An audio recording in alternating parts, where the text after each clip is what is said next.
Assalamualaikum warahmatullahi wabarakatuh. Sehat selalu buat teman-teman semuanya tanpa terkecuali.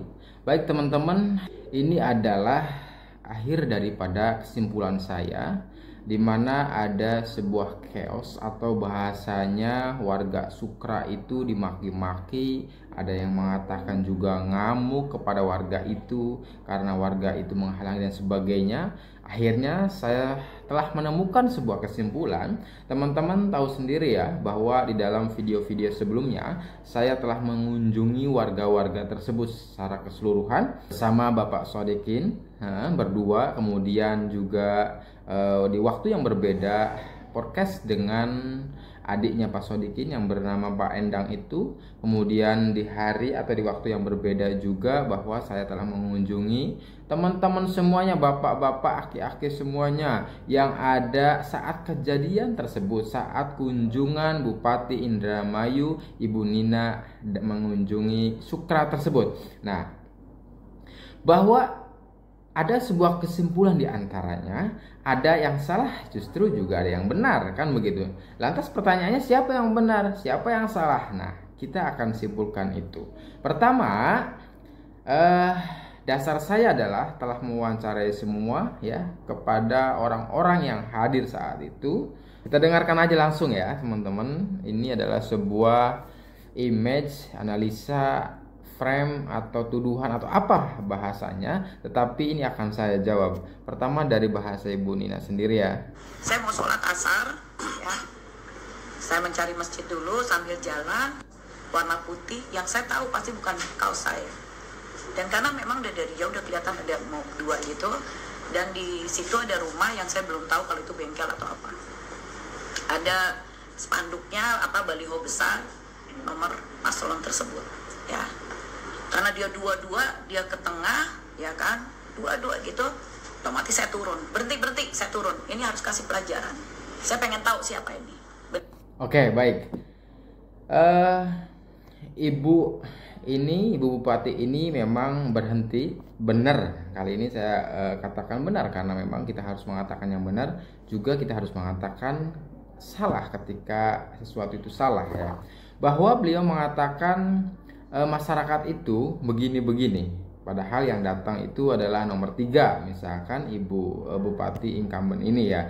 Nah, justru saya telah mendapatkan informasi itu dari semuanya. Memang ternyata begini-begini itu kan ada Sukra, ada perempatan ya. Nah, TKP itu tempat kejadian Ibu Bupati itu marah-marah besar itu kan sekitar 500 meter dari perempatan Sukra itu ya. Nah, memang informasi dari warga yang telah saya wawancarai bahwa dua-dua itu adalah dari perempatan.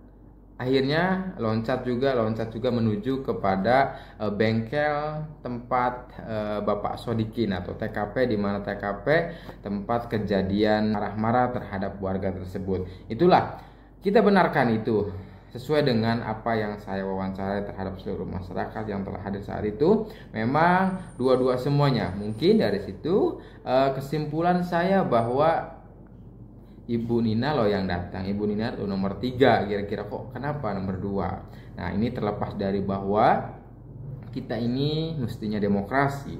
Pemilihan itu siapa saja boleh, karena pilihan itu adalah luber kan, langsung umum, bebas, rahasia. Itulah pemilu. Sehingga siapapun di dalam wacana kita atau masyarakat yang berkembang, 1, entah 2, entah 3, tetapi pilihan kita tetap di hati. Nah, barangkali ada hal yang begini-begini, mungkin itu adalah antusiasme daripada masyarakat Sukra itu sendiri ya teman-teman. Baik, selanjutnya.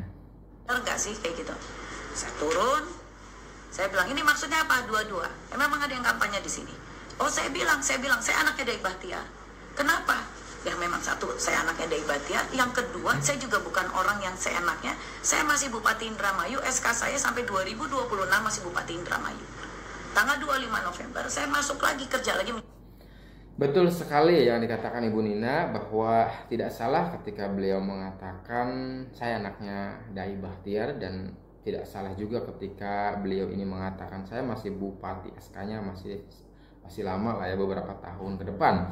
Itu betul sekali. Nah, hanya yang disayangkan yang disayangkan bahwa bagi saya pribadi tidak mesti dengan menyebutkan nama ayahnya, dimana kita tahu bahwa ayahnya seorang petinggi, mantan petinggi Kapolri ya, luar biasa, bintang 4, dan itu bahkan tidak seharusnya diucapkan sehingga kemudian menimbulkan image bahwa sombong amat, kira-kira begitu, mentang-mentang dan sebagainya. Ini akan menimbulkan image yang demikian. Sungguh ketika beliau tidak mengandalkan yang demikian atau misalkan cooling down saja, maka sebenarnya antusiasme masyarakat itu lebih menyukai yang demikian. Masyarakat itu lebih menyukai orang yang bermasyarakat ya, orang yang bergaul dengan masyarakat atau wong cilik. Begitu ternyata.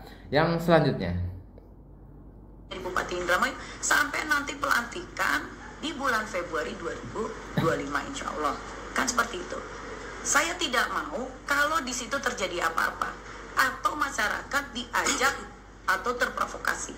Dan yang paling mengerikan buat saya adalah apa? Jika mereka dua itu langsung menabrakkan dirinya di mobil saya bisa diskualifikasi dan saya bisa diperiksa. Kok nabrak? Aduh, berarti apa? Kampanye ini buat saya gagal. Nah ini siapa? Siapa yang menunggangi seperti ini? Mohon maaf buat paslon 2, khususnya Luki Hakim, mantan wakil bupati saya tegas di sini. Saya pernah ajak bicara Anda, ya kan, bagaimana untuk pemerintah. Nah, terkait bahwa ada orang yang menghalangi ya, dalam hal ini menghalangi atau menyetop lalu perjalanan daripada Ibu Nina itu, bahwa ternyata apa yang telah saya dapatkan dari sebuah podcast, semua wawancara itu adalah tidak ada di antara warga itu yang menghalangi jalan. Boro-boro menghalangi perjalanannya bupati, katanya takut, katanya tidak berani. Bahkan di antara mereka para warga itu adalah sebagian besar aki-aki, tua-tua lah ya, tua-tua maksudnya, artinya di atas umurnya, di atas saya lah ya, rata-rata itu.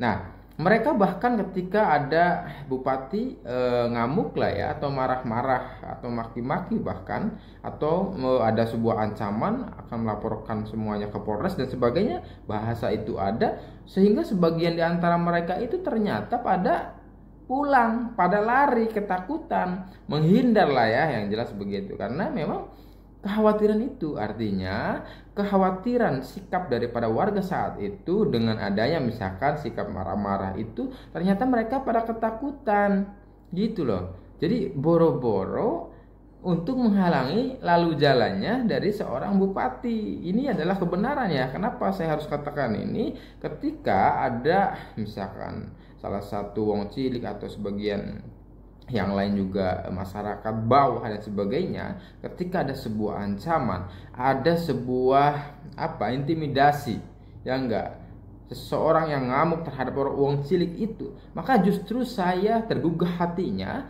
ingin mencari sebuah kebenaran itu. Ketika misalkan orang cilik itu mengatakan yang demikian tidak benar, maka saya harus kemudian memberikan solusi, maka saya harus kemudian memberikan atau menyampaikan aspirasinya melalui media yang saya punya ini. Saya justru tidak terima ketika wong cilik itu diintimidasi. Justru saya tidak terima ketika wong cilik itu diintervensi dan sebagainya. Terkait partai-partai itu silahkan lah ya. Pemilu itu lubel, langsung umum, bebas rahasia. Tidak ada orang yang tahu bahwa kalian itu nyoblosnya yang mana, tidak ada. Silahkan pilih yang mana saja. Tetapi kalau kemudian ada wong cilik diintervensi, dimaki-maki, diamuk, dimarah-marahin, ini justru saya tidak terima. Saya pribadi lah ya. Mudah-mudahan tidak ada seorang pemimpin pejabat yang justru kita sangat menyayangkan, saya secara pribadi, bahwa kok bisa seorang pejabat itu marah-marah terhadap warganya. Justru seharusnya adalah mengayomi, melayani. Justru betul ketika pejabat itu digaji oleh masyarakat, pajak dari masyarakat. Masyarakat loh bayar pajak. Masyarakat bayar pajak bumi dan bangunannya plus itu, kendaraannya plus itu. Justru kemudian tugas utama adalah melayani, mengayomi, mengamankan dan sebagainya. Bukan dalam arti mengamuk, maki-maki, marah-marah, bahkan melaporkan bahasanya. Itu kemudian sangat disayangkan. Justru saya tidak terima dengan hal itu ya. Selanjutnya. Ini yuk kita bekerja sama dengan baik. Saya sampaikan begitu. Tapi Anda tidak mau dan Anda bilang bahwa siap untuk berjalan sendiri-sendiri saja. Saya tidak tahu maksud Anda untuk mundur. Jika Anda punya masalah pribadi, ayo sama-sama selesaikan, ketemu sama saya. Jangan hancurkan Indramayu yang sedang membangun dan jangan memprovokasi masyarakat Indramayu, dan tidak perlu Anda menjelekkan saya karena Anda datang ke Indramayu adalah dibayar oleh saya. Tentang intimidasi, maksudnya ke saya atau ke saya? Nggak ada. Tapi dia benar-benar ada salah satu, mungkin namanya yang Sodikin, saya yang bertanggung jawab. Saya bilang, oke. Saya bilang, kalau Anda bertanggung jawab, maksudnya apa ini dikumpulkan seperti ini? Kan tidak ada kampanye 02 di sini. Ayo baik-baik, saya bilang. Saya nggak mau, saya telepon Kapolres, Pak Dandim, Bawaslu, langsung ketua Bawaslu saya telepon. Saya tidak mau ada kejadian seperti ini tuh. Dan saya tahu-taunya di situ kita temukan adanya miras. Dan ternyata saya dapat WA, ada yang mengatakan bahwa masyarakat di situ sepertinya dari siang ada yang namanya, kalau saya sebutkan namanya Sodikin dan Sarkam, saya tidak tahu seperti apa. Jangan sampai nanti wah ibu menjelek-jelekan nama, tidak. Itu ada WA bahwa memang sudah ada pengkondisian dari siang. Oh, terkait adanya pengkondisian dari tadi siang katanya kan. Artinya bahwa kalau saya baca dari pemikirannya ibu itu, pengkondisian itu yang memang diinstruksikan oleh paslon nomor 2. Ternyata yang telah saya wawancarai dari semua pihak itu ya, baik itu misalkan Pak Sodikinnya, saya juga wawancara di konten-konten saya sebelumnya, ini banyak loh ya, silakan bisa ditonton juga ulang.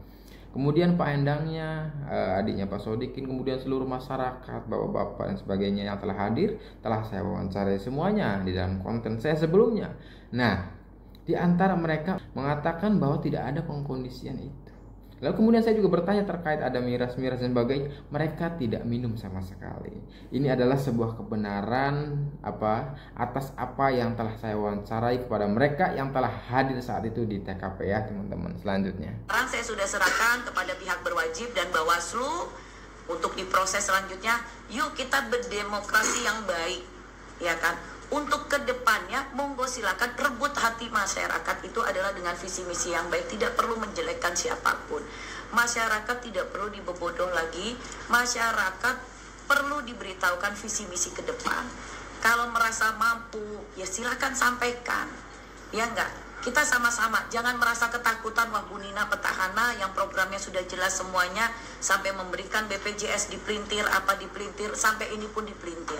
Saya bilang yuk kita semuanya mempunyai hati yang legowo, mempunyai hati yang baik.